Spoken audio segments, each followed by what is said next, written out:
I think that's what it's all about, embracing change. Same team! Being brave. Say you're like teaching a college class about comedy, like can you explain why a comedy's gotta have heart? I don't necessarily think it has to. You know, I will tell you right now that I am a huge fan of Veep. I watched every episode, and I would be hard pressed to tell you which one I thought was the most heartfelt. You know what I mean? And 30 Rock, you know, and Silicon Valley, and there is kind of a edgy, cynical, snarky comedy that all comedy writers love. My personal wheelhouse, because I'm a softie, you know, is finding emotional undercurrents in shows. So even back in Spin City, you know, I think Mike Fox's strength was he was always so funny, but people still rooted for him at the end of the day. You know, I wanted him to be okay.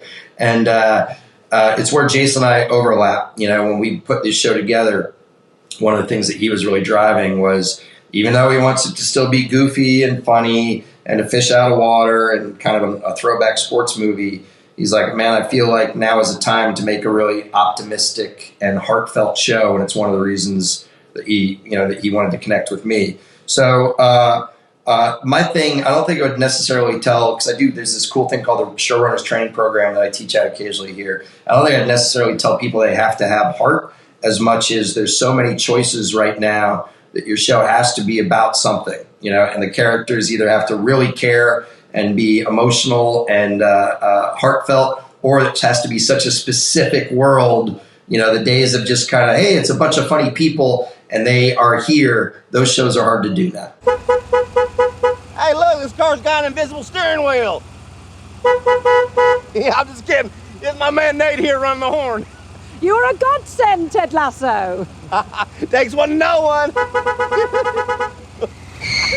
Yeah, it's interesting too, like what is not in the show. Like there's nothing political in the show. Like the world is the field and the stadium. You know what I mean? Like it doesn't go into other realms. Like well, there's no news. It's a cheat, but we grew up all having our favorite sports movies, and there hasn't been one out in a long time, you know. And if you talk to our writing staff, people will go, oh, mine's Hoosiers, mine's Bull Durham, mine's Rudy.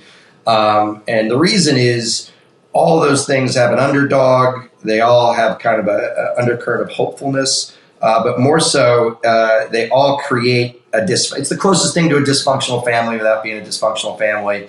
You know, it's always has a situation that coach's dad, brothers and sisters are other players, and it's this kind of microcosm unit. And the other fun thing about it, especially in these modern times, and it's authentic, when you go over and see the Premier League, it is such a melting pot of not only nationalities, but even religious backgrounds. I mean, it's crazy, and it gives you an opportunity and almost an obligation, you know, to do that if you're going to try and be authentic. So it's kind of a good hodgepodge of a world. And they all have this singular goal.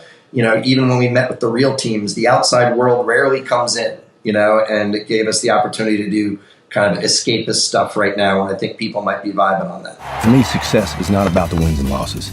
It's about helping these young fellas be the best versions of themselves on and off the field.